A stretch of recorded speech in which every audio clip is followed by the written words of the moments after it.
como la información, pilar de la dictadura, orígenes y desarrollo de los servicios de inteligencia en España. Le digo novedoso porque acaba de publicar estos días, precisamente, La España espiada, redes de inteligencia durante la Segunda Guerra Mundial, junto a Carlos Pitti, como editores. Bueno, que seguramente despois desta charla os apetecerá ainda máis lelo, só que vos animamos, esperemos tamén que haga alguna presentación nestes meses e tal. Bueno, Emilio Grandío, para os que non o coñezades, se doutorou no seu día coa tesis La Ceda en Galicia, 1931-1936, ha participado en numerosos proxectos de investigación, tanto nacionais como internacionais, en torno á historia política e social desde a Segunda República ata a transición, así como a represión en Galicia, principalmente en A Coruña e Pontevedra. Exercendo tamén de coordinador do proxecto interuniversitario As Víctimas os Nomes, tamén coordinou os grupos EUCODE e a Red Española de Excelencia RedDes, coordinador do grupo de investigación Hispona, actualmente es coordinador de RESKIN, e, bueno, entre as súas numerosas obras poderíamos destacar Historia da Coruña, séculos XIX e XX, o republicanismo coruñés na historia, caciquismo e eleccións na Galicia da Segunda República, Casares Quiroga, a forza dun líder, Warzón, a Segunda Guerra Mundial no noroeste da Península Ibérica, Derribar a Franco, ou Hora Cero, la inteligencia británica en España durante a Segunda Guerra Mundial. Nestes últimos anos se ha distinguido, e seguramente o escoitaríades moito nestes últimos meses, por ser ademais por ser distinguido autor dos informes históricos sobre o Pazo de Meirás e a Casa Cornilla, ademais de ser el presidente da Comisión de Expertos para a recuperación das estatuas do Mestre Mateo. Bueno, sen máis dilación, non deixo de... Bueno, moitas gracias, Guillerme, pola presentación, moitas gracias, agradecer evidentemente o convite que me falla aquí para estar aquí nestas xornadas. A ver, eu veño presentar unha temática ata certo punto, se queredes, descoñecida, porque, entre outras cousas, os espías non se teñen que coñecer, como comprenderedes, porque a información non se ten que saber, isto de partida vamos a ver isto, pero que ao mesmo tempo todos sabemos que funciona. E todos sabemos que isto está presente, vale? Este é un traballo que falaba Guillerme da España espiada, non? Bueno, ese é o último libro, produto desta rede, etcétera, etcétera, pero este traballo sobre información e as miñas pesquisas vencelladas ao mundo da información e de máis xente comenzan nun traballo tamén de grupo, aproveitando tamén os recursos que se podían dispoñer de lograr a partir de Nomes e Voces xa daquela, no 2010, que foi un traballo que ahora mesmo está descatalogado, por certo, aviso para navegantes, que se chama Vixiados, publicado por Loio Vento no ano 2010, no cal abordábamos as estrategias de información durante os anos da Guerra Civil na provincia da Coruña, vale? Dos servicios de información, como se crea e como se... Porque dende sempre falábamos antes na comida, non? A miña cabeciña non para. Entón as miñas preguntas son constantes, e unha delas era vencellada ao réxime franquista. É evidente que traballamos sobre a represión, é evidente que traballamos sobre a violencia, é evidente tamén que durou 40 anos, e ningún réxime dura 4 décadas únicamente a partir do pau. É evidente, é absolutamente evidente. A longevidade do réxime franquista había que preguntarla tamén noutras cuestións, evidentemente cooptación, de élites, obxectivos, beneficios económicos, incentivos, que irades. Pero a medida que iba pasando o tempo nos dábamos conta de que a información é un elemento absolutamente fundamental no réxime. Para aquí, de todo o que vos vou dicir agora, a esencia do réxime franquista surde de dúas cuestións básicas, con todo o demais que existe. Por un lado, a violencia, aplicada de principio a fin, incluso para deixar de exercela, pero para deixar de exercer esa violencia, ou non, sí ou non, ten que ter información. Información de todo tipo.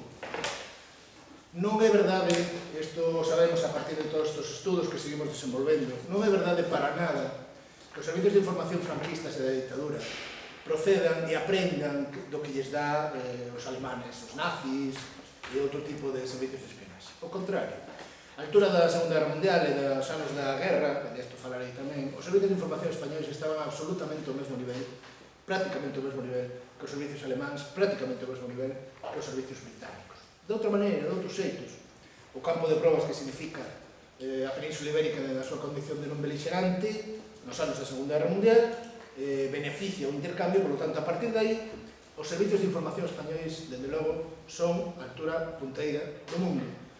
Olvidademos da imaxe que vos queren dar de Mortadelo e Filemón, porque non o son. Non o son para nada. Isto se ve polos feitos, non polo que dicen, sino polos feitos, como se fose. Por lo tanto, de partida vou a plantexar o plantexamento desta conferencia a información como un pilar básico da dictadura.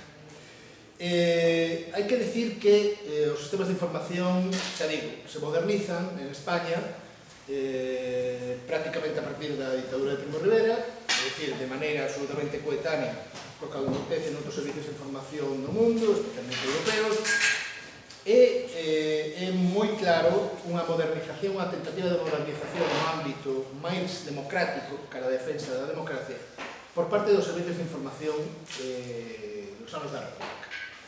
Hai dos personaxes fundamentais na marca dous ministros fundamentais, por un lado Azaña e por outro lado Casares Quiroga como ministro de Gobernación durante os anos entre 1931 e 1933. Son eles os que tentan modernizar os servicios de información españoles, que xa tiñan unha trayectoria previa na dictadura de Primo de Rivera, e xa veremos como a pegada da dictadura de Primo de Rivera vai ser moi importante para a partir do ano 36. Fundamental, porque se lle dá un cariz distinto.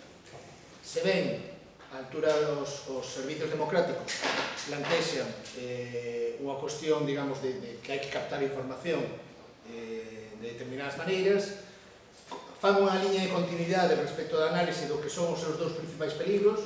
Por un lado, a capacidade de movimentos golpistas ou revolucionarios, e por outro lado, os enemigos exteriores. Eso hai unha liña de continuidade entre os servicios de información da dictadura de prioridades, dentro dos servicios de información da dictadura, a outros servicios de información da democracia. Pero a diferencia dos servicios de información da dictadura con respecto aos servicios de información democráticos na República, son os xeitos. Hai un elemento que estará pivotando ao longo de todo este camiño e que veremos como un elemento fundamental para entender o Estado franquista e para entender a sociedade que xurde do franquismo ou da dictadura de Franco, que é a delación. A delación de carácter anónimo, non con a delación feita por persoas correntes que o réximen lle se empodera para poder facer ese tipo de cuestións vencellada ás persoas. Eso non existe con esas garantías dentro hai delacións, evidentemente, pero teñen que ter as suficientes garantías na República Democrática. Sin embargo, a dictadura de Primo de Rivera, xa desde o primeiro momento, ademais, fomenta a delación, pero que a partir do 36 a dictadura franquista o convertirán prácticamente en norma común, colectiva. É distinto, evidentemente.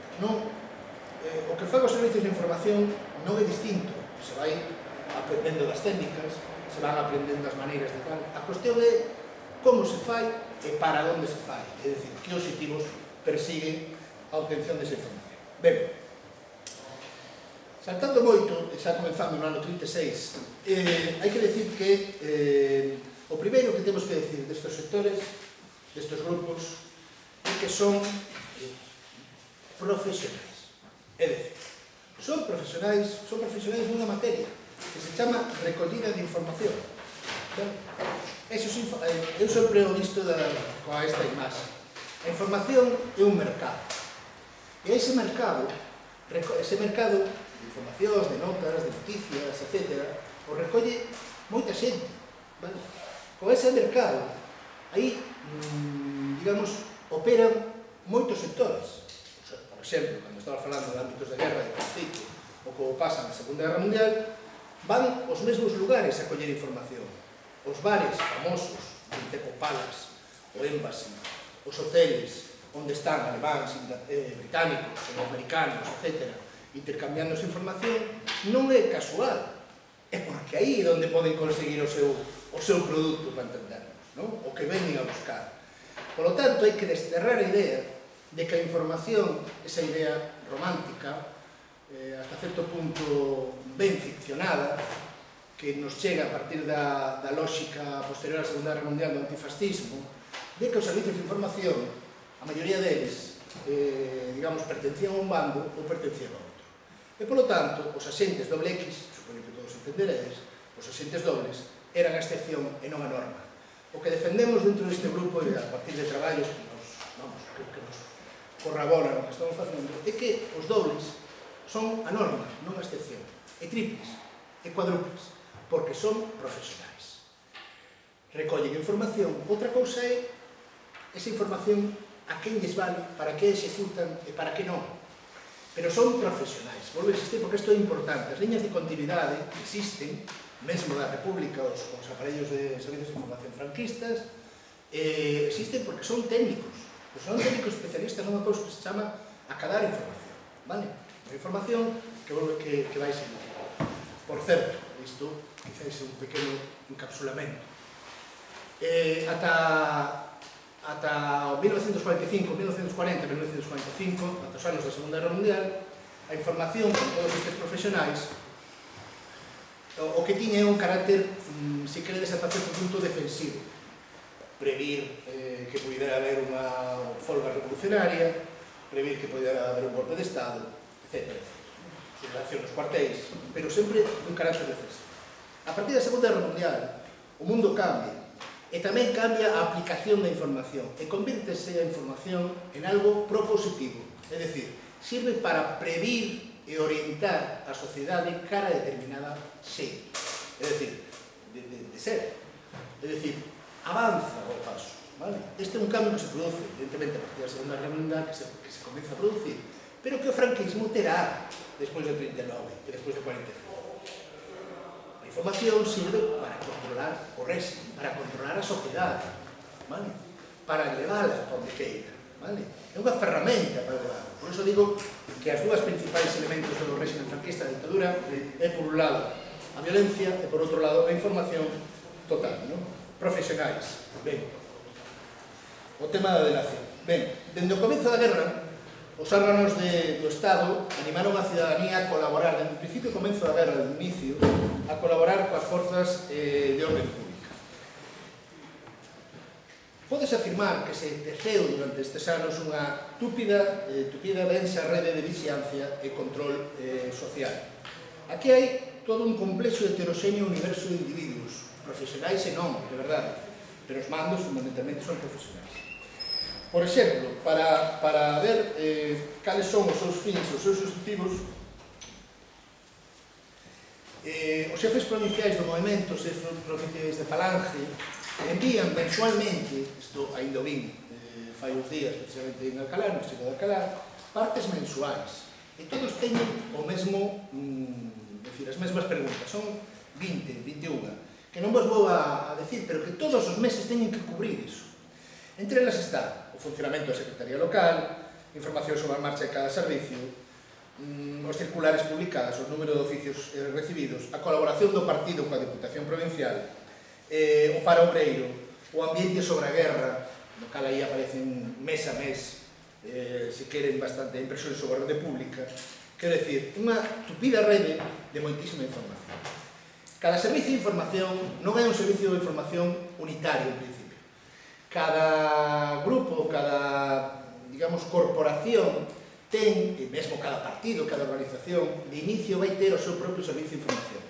Aquí hai paramilitares, servicios de información de paramilitares, distintos, caballeros, etc., policía, da Garda Civil, especialmente da Garda Civil, que son os especialistas dos servicios de inteligencia ata ben avanzado a República, Exército, a Falange, todos eles teñen os seus servicios. Veremos despois como este proceso vai producir posteriormente nun ano unha centralización daquela maneira.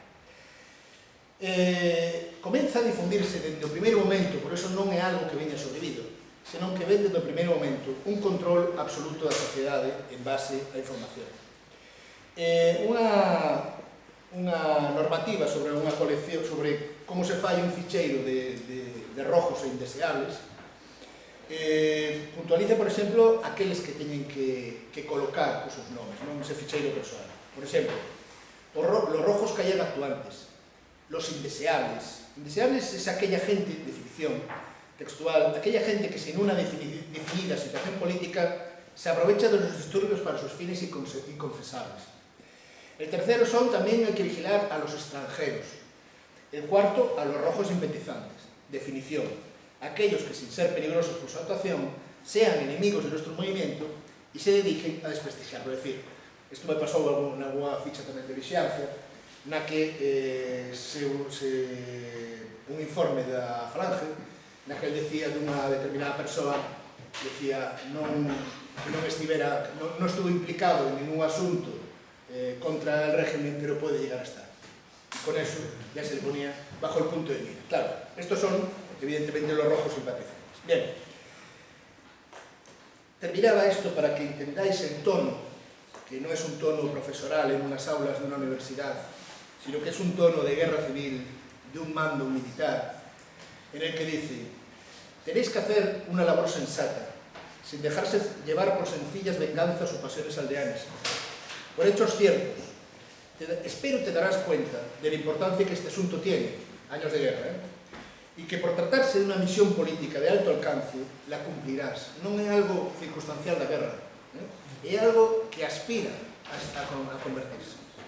Dice finalmente: de las faltas que se observen en tu distrito, tú responderás. Puro.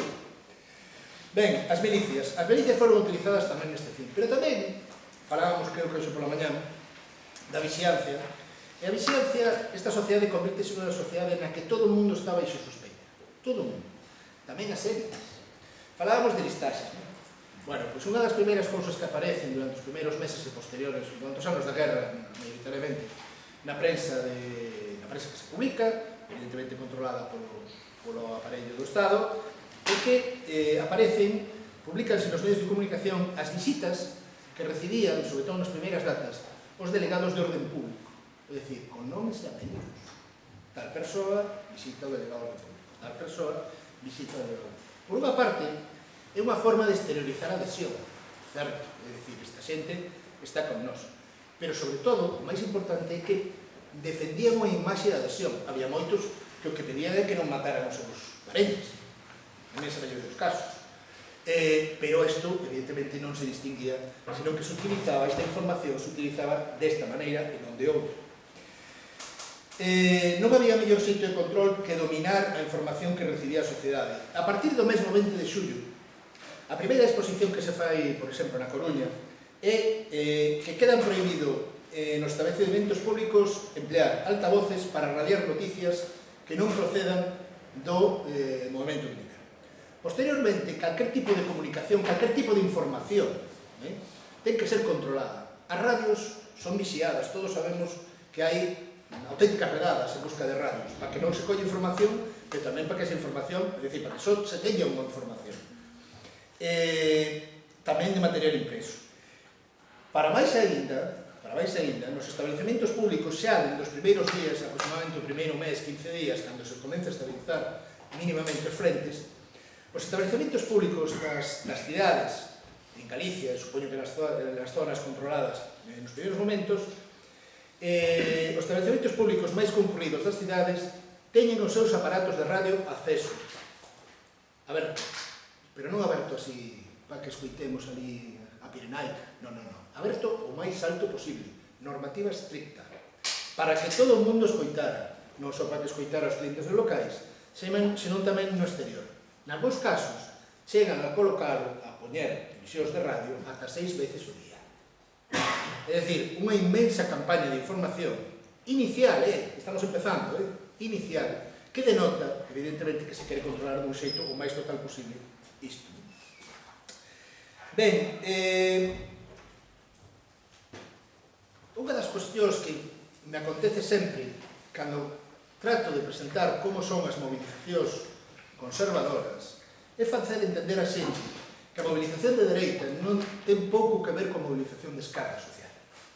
No sentido de que a movilización de esquerda ou de carácter progresista, se queredes, se expresa nas manifestacións, se visualiza, porque ten que visualizarse a forza das persoas, non, digamos, non.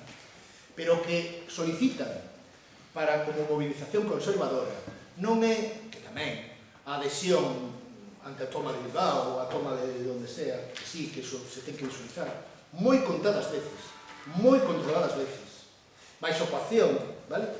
Pero o único que se exixe é que non te opoñas.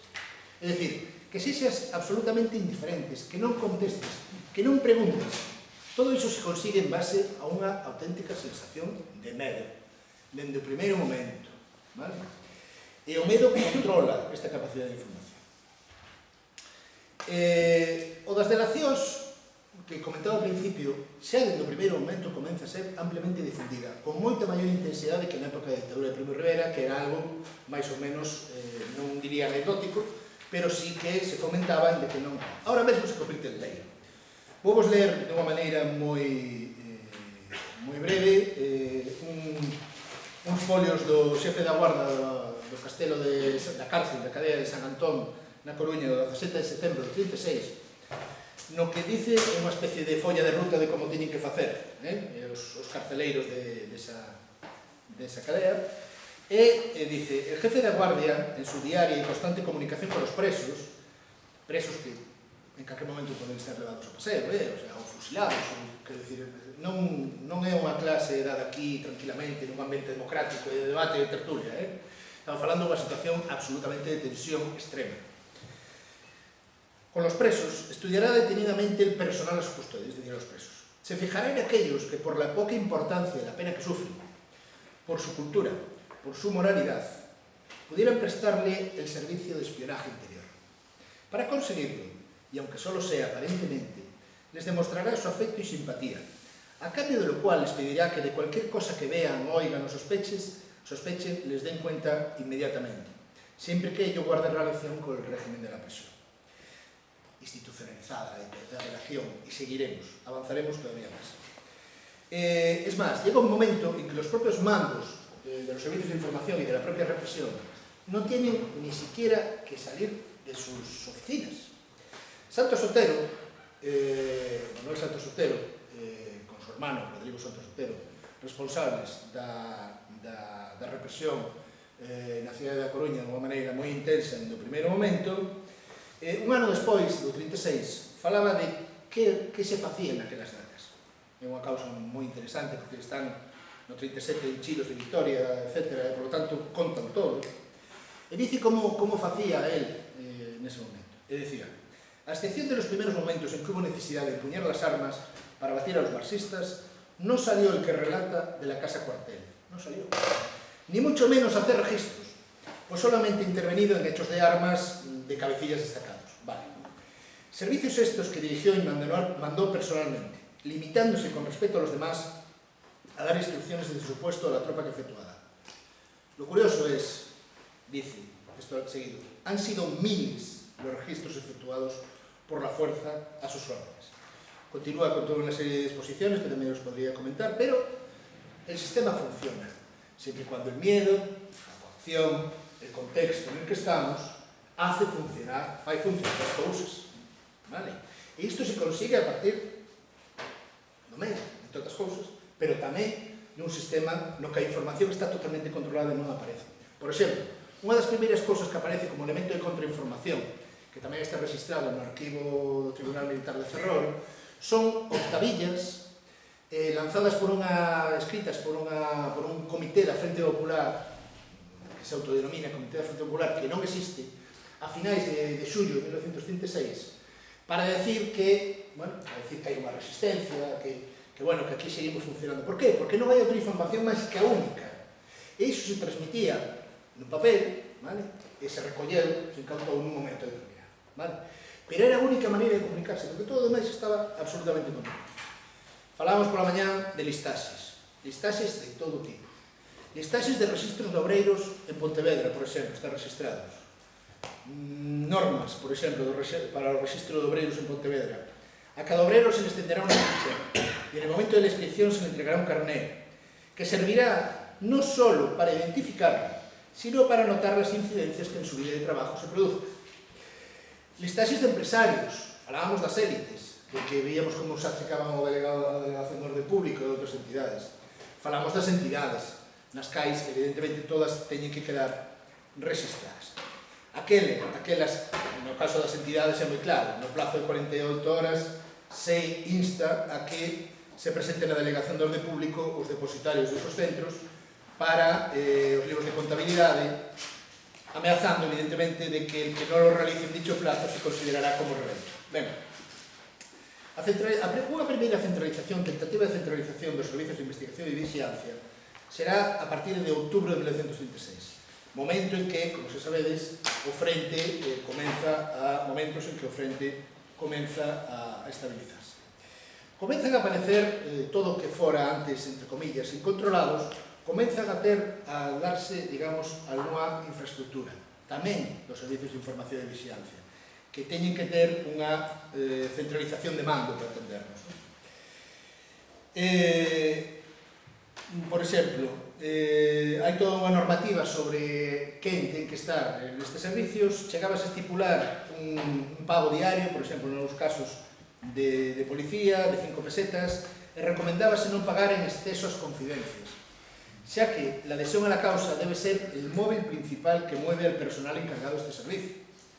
O personal ten que ser discreto, activo e consciente da enorme importancia da súa misión. Volvo a dicir, non é algo conxuntural para gañar a guerra, senón para montar un novo sistema. O xeito de actuar, hai un modus operandi que intenta orientar, ata certo punto. Isto si hai o que vos decía, hai toda unha serie de técnicas que son continuidade, outra cosa é para que son, no que comentamos, pero que son continuidade.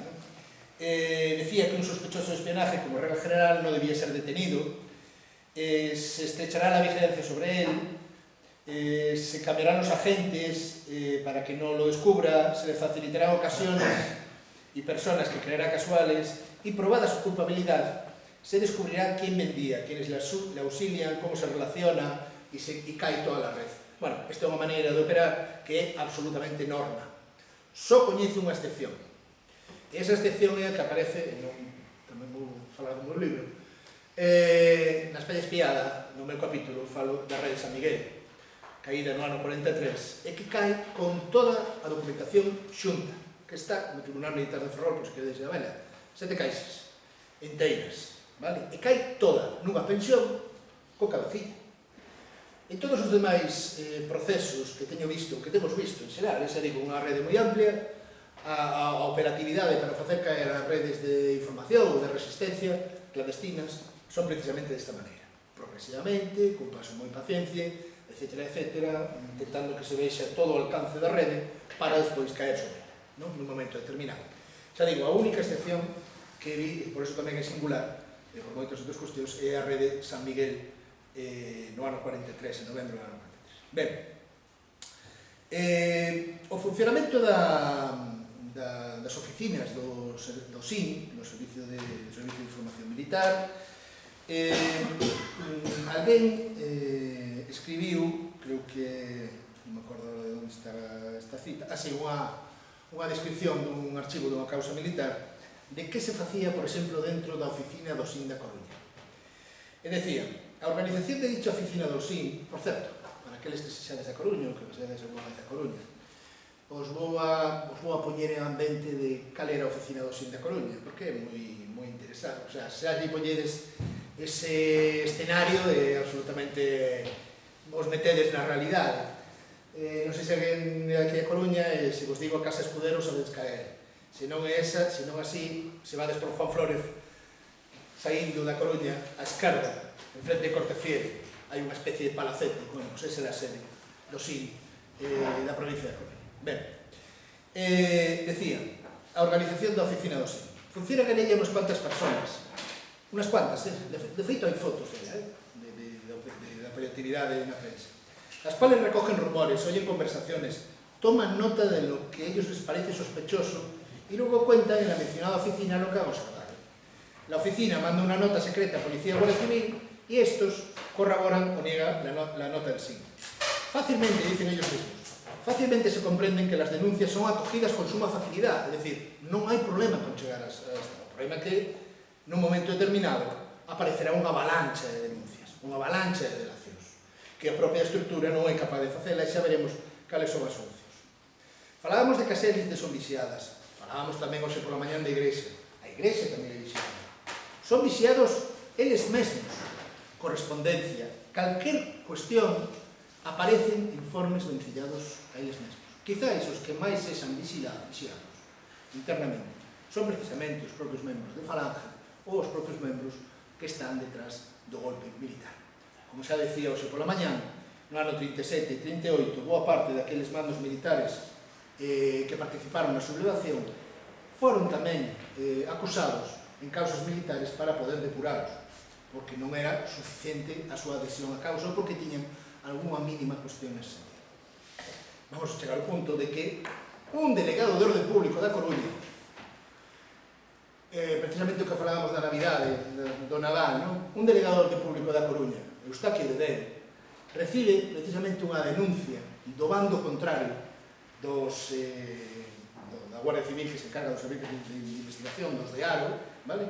Do grupo de Aro, recibe unha denuncia e o tipo o causa e o sanciona, quero dicir, un delegado de público, el que sustituía a González Vallés na zona da Coruña. Por qué? Pois porque o seu trato, eu creo que forma parte dunha fase medianamente templada do réximen, de templar a matanza que existiu no verán ata o inverno de 1976. Nesa matanza eu creo que tentaron templar os ánimos, nomearon algúns delegados do público, non só na Coruña, sino en outros lugares, e tentaron templar a cuestión. Pero internamente foron tamén, xa digo, vixiados, formaba parte do propio sistema. Claro, todo isto conleva que hai que, nas zonas de retaguardia, especialmente, hai que incrementar este servicio. Das zonas de retaguardia que hai que vixiar, nomean especialmente as zonas galegas. Das 6 zonas que nun informe que teño tido do Arquivo General Militar de Ávila, falan de 6 lugares na súa retaguardia, estaba falando xa de principios de 1937, na primavera de 1937, que hai que vixiar. 3 deles son Salamanca, Sevilla e Burgos. Vale. Pero as outras 3 son Coruña, Vigo e Ferrol. Vale? Por lo tanto, a intensidade do que pode pasar aí, de aí tamén que, por exemplo, o rumor dunha apertura dun segundo frente por parte de Galicia no ano 37 con sublevación dos cuartéis foi constante. Existiron planificacións de sublevacións dos cuartéis que foron quitadas, que a mellor, si, como falábamos, non das cousas que a veces suceden por cousas particulares e suceden, pois a mellor estaríamos falando de outro rumbo da Guerra Civil, por exemplo, se houbera un segundo frente e non un solo cara ao oeste. Este momento é un momento en que, en maio de 37, cando Hungría, o coronel de Estado Maior, fíxose co pleno control do Servicio de Información Militar. E aquí acomete un enorme proceso de centralización. Vos poño antecedentes. José Hungría estudiara na Academia Militar Francesa, primeiro, antes deso, é man dereita de Martínez Anido, na súa etapa do desembarco de Alhucemas, man dereita, moi estreita amizade. De feito, eu creo que cando Martínez Anido nomea ministro, sube Hungría o poder precisamente por iso. Nos anos 20, finais dos anos 20, é compañeiro de pupitre da Academia Militar Francesa de Versalles, parece que non me acordo, na que é compañeiro de pupitre non só de Gaulle, senón tamén de Pétain e incluso de Franco. E aí falan e traballan sobre espionaxe e información. Ali non están traballando exclusivamente sobre cuestións, senón que teñen un traballo moi específico, vencellado á cuestión da propia información.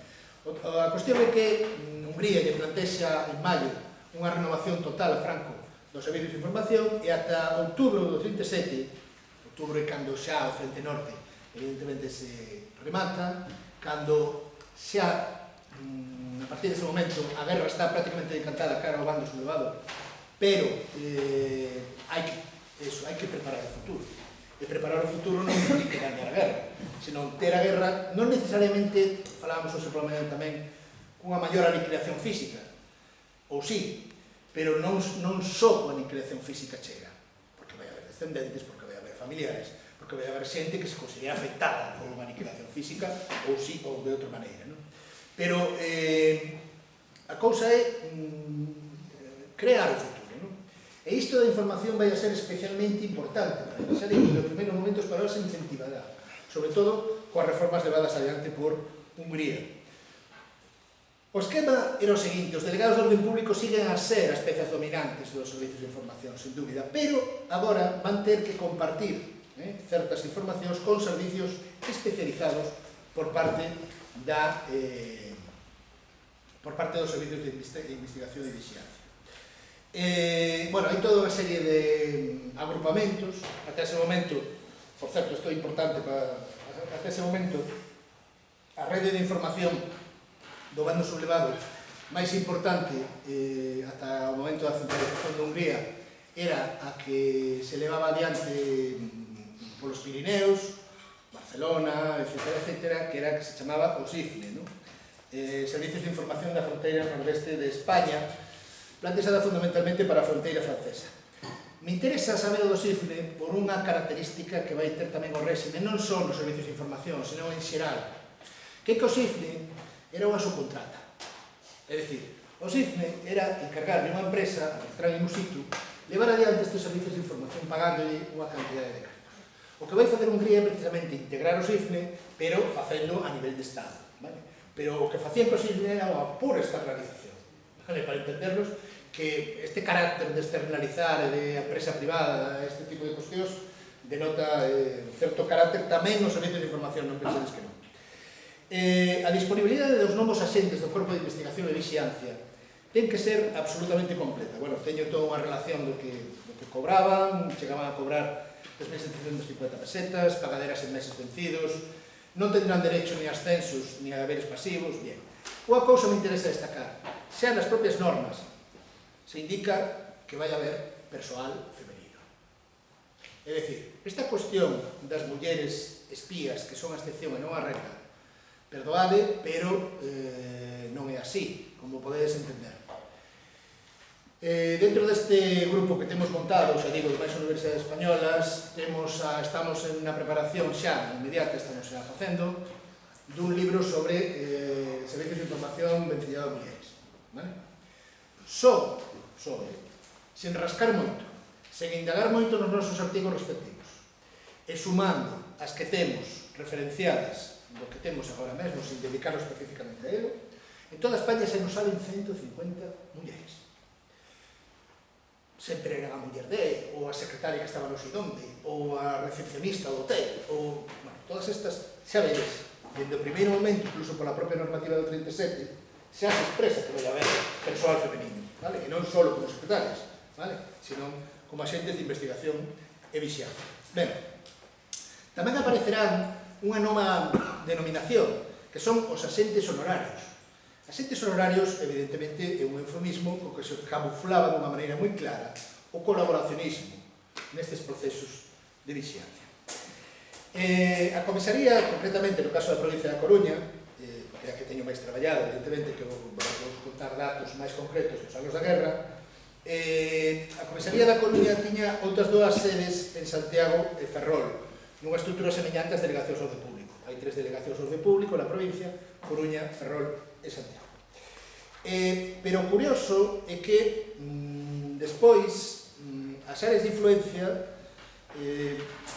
as áreas de influencia dos servicios de investigación e vixiancia divídense como as delegacións de orde público, é dicir, vai haber Coruña, Ferrol, Santiago, Pontevedra e Vigo, na zona de Pontevedra, Lugo e Ourense, máis están centralizadas as provincias, cada unha ten unha delas, e só hai unha excepción que teñen unha xefatura de investigación e vixiancia que non se corresponda con unha delegación de orde público, que é Monforte de Lemos. Bueno, toda Ribeira Sacra, Chantada, Monforte de Lonos, etc. É dicir, aí hai, evidentemente, a priori, moito que vixiar. Falamos tamén de Lugo e todo isto. Ben, tamén sigo un pouco o rumbo das delegacións do orde público coa excepción de Monforte, porque entre outubro e novembro do 37 decidise disolver os servicios de investigación e vixiancia e tamén a delegación do orde público de Santiago. Aquí hai algo que, bueno, podría falar máis, non é motivo de tal, pero non é motivo de debate agora mesmo, nin de tema, pero hai algo máis interno dentro das propias forzas de poder da represión, así mesmo, non? Do movimento represivo. Ben, claro, todo isto necesita moita xente. Facer un Estado absolutamente espiado, entendernos, necesita moita xente. A primeira gran oposición pública que ten lugar no Estado franquista é para 1000 novos axentes auxiliares de investigación e vixianza. Outubro de 1938, propagandeado por toda a prensa, podedes velo onde queirades. Gratificación anual de 3.750 pesetas. Se reservará el 50% de estas plazas a los que, reuniendo las condiciones generales de actitud, hayan prestado servicios en los frentes de combate durante más de 3 meses y a los que, bueno, la completen, etcétera, etcétera. Condiciones. Ya digo, a masiva oposición pública primeira que existe do Estado de Franco é formación de servicios de espías, para entendernos, ou de inteligencia, ou, bueno, nas de inteligencia e de investigación. Condicións, acreditar buena conducta, non haber sido expulsado de ningún cuerpo del Estado, máis ou menos o que sabemos por parte dela. Por lo tanto, xa para rematar, encantado de ofrecer preguntas, comentar el debate, o que queirades, porque a mí particularmente me interesa máis o debate, os meus alumnos saben que sí, me interesa máis o debate que as clases magistrais. Ben, futuro, un novo Estado, unha nova sociedade. Hai que ter en conta que, volvo a insistir, que esta é unha situación de conflito bélico. Pero a finais de 1968, unha lei modificada do 30 de xaneiro dese mesmo ano, unificando os ministerios de orden público e de interior, recollendo o nome máis recoñecible no tempo, liña de continuidade semellante de Ministerio de Gobernación, pero que reflexa orden público e interior. Se crea unha subsecretaría de orden público e Hungría foi designado xefe do Servicio Nacional de Seguridade. Aquí hai unha grande Hungría, despois de levar adiante todo este amplio proceso de modernización e que significa un salto adiante, sen dúbida, na construcción do Estado franquista, Hungría é expulsado da súa condición de xefe dos servicios de investigación e vixianza. E o nomean, despois será director da Academia de Zaragoza, seguirá tendo altos mandos, altos cargos, etc. Pero aquí hai unha das grandes incógnitas das que aínda, dende logo non nos creemos a incógnita de que a resposta de que había, creo que, alguna cuestión de faldas ou algo así, non me acordo, unha cuestión, bueno, estas típicas cousas que a todo o mundo lle queda, pero que, bueno, a maioría dos casos sempre son inventadas. Pero, realmente, Hungría sai. Hungría, na súa carta, cando se vai, dice o seguinte, deixando o servicio xa feito, tremendamente, é dicir, non é para analizar por mí, pero na última carta, na súa carta dice: terminará la guerra, falando de finais do 38, e habremos de enfrentarnos con un enemigo mal resignado, volvo a insistir, non só a eliminación física, e por lo tanto rencoroso. Pongamos en nuestro trabajo la cabeza y el corazón.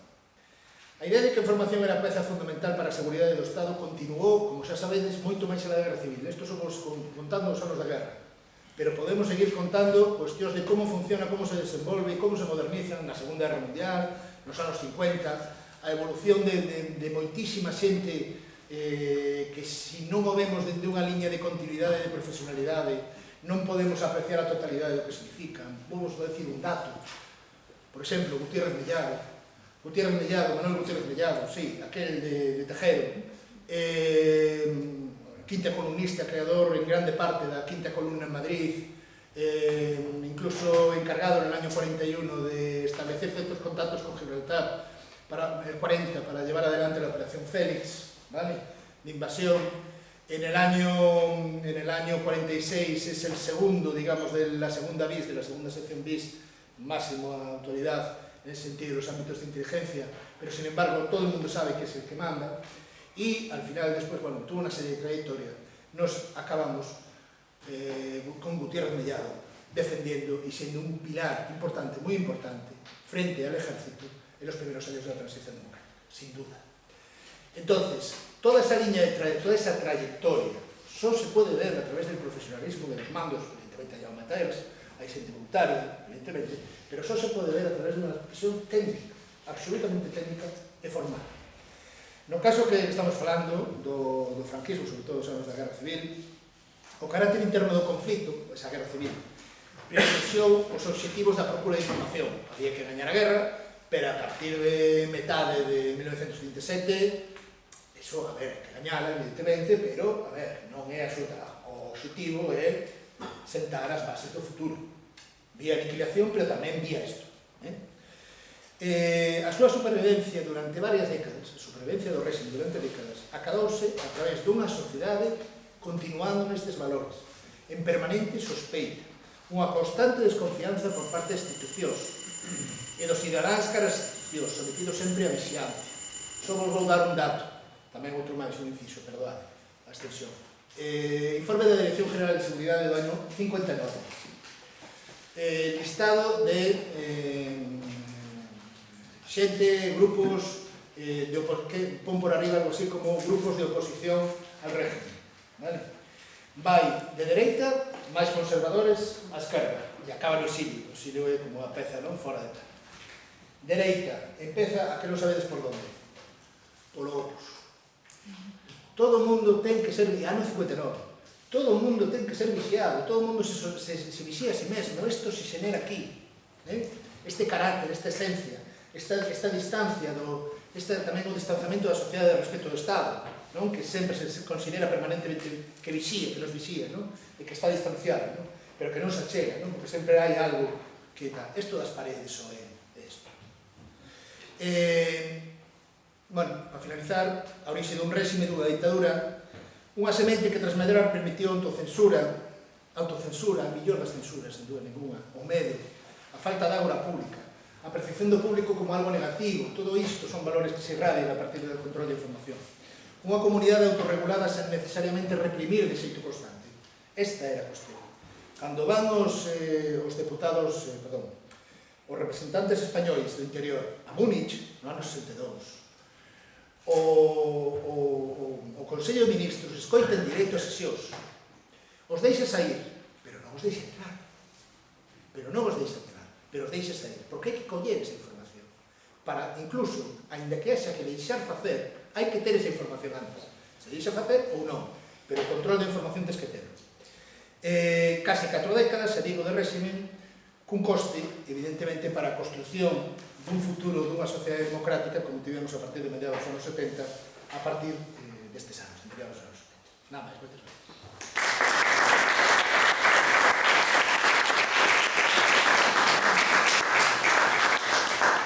Temos tempo agora para algunha pregunta. Bueno, temos aquí Manolo. Mira, hasta que punto, no tema da política de información do franquismo, un dos bases, digamos, ideológicas era o enemigo interior. Es decir, de punto de vista, todos éramos o eran enemigos interiores. Entonces, todo o servicio de información se apoyó nese criterio. Es decir, todos, é correcto, es decir, e o que implicaba, es decir, todo tiña que vigilarse a todo o mundo. É correcto. Sí. Por qué? Pois porque a orixe do réxime está nunha guerra civil. Non está nunha guerra contra o exterior. Está nunha guerra civil que a quen tens que vixiar é o que está ao teu lado. A construcción do enemigo, a construcción do relato do enemigo é o enemigo é o veciño. Non sei que me comentaba outro día de dúas veciñas que creo que foi antes nunha comenda, non sei se foi Chestín, en Yugoslavia, non? E de repente, esas dúas persoas se convirten nas túas enemigas e te levan e te deteñen e te mandan a parar. De repente, o sea, isto é a construcción, é un relato, certo, pero que ten a súa práctica, non é só relato. E curiosamente, eso foi, hai unha película estupenda na Alemania Oriental, que se chama Los Ojos, que é un pouco... Sí. Mira, tres cosillas moi rápidas. Falas da eficacia, eficiencia do servicio de información. Como pode explicarse, por exemplo, pode ser unha cuestión puramente anecdótica, ¿no?, que o grupo Foncellas aguantase ata o ano prácticamente 49, 50, prácticamente 10 anos despois da... Segunda pregunta é, na delegación, que parte hai de represión física emocional, hai unha delación voluntaria recompensada froito de algún tipo de depresión física, etc. E, en terceiro, o papel dos estranxeiros refugiados neofascistas e neonazis na construción, na creación destes servicios de información. Empezo polo final. Aí non se percibe, nos servicios de información vencellados, os aqueles que levaron adiante procesos de nazificación, sí. Falando dos británicos ou dos americanos, nomeadamente, aprenden extraordinariamente das técnicas e métodos dos alemáns, dos nazis. Date conta que os servicios de información máis privilexiados con moito durante os anos da Segunda Guerra Mundial en España foron os nazis, estaban en estreito contacto. É dicir, era quero dicir, non tiñan por que aprender despois deles porque xa partiran de aí, non? E outra cuestión é a cuestión dos alemáns que quedan en España, por exemplo, non? Eu me atopei con algún tipo de informes moi curiosos de respostas de autoridades nacionalistas, concretamente creo que era Blas Pérez, parece que era de Blas Pérez, sí, creo que sí, falando de que non podían expatriar, estou falando do ano 48, 49 ou 50, porque antes foi director da Dirección General de Seguridade,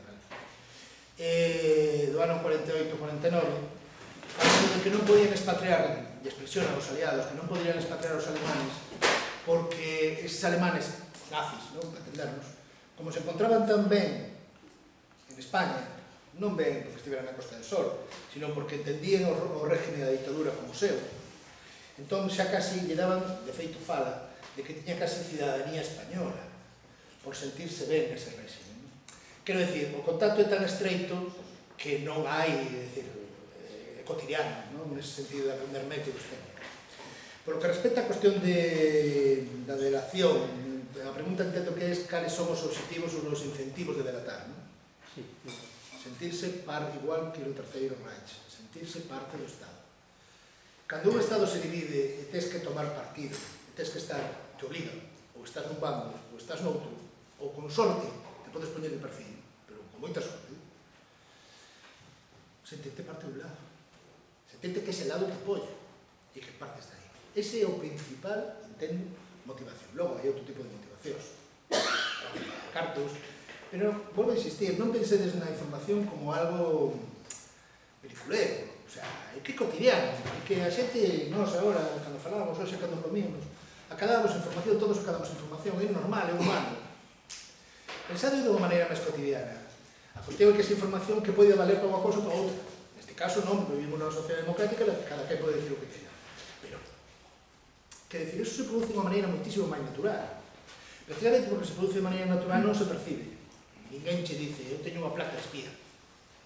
Vale? Entón, así é como sacar a información.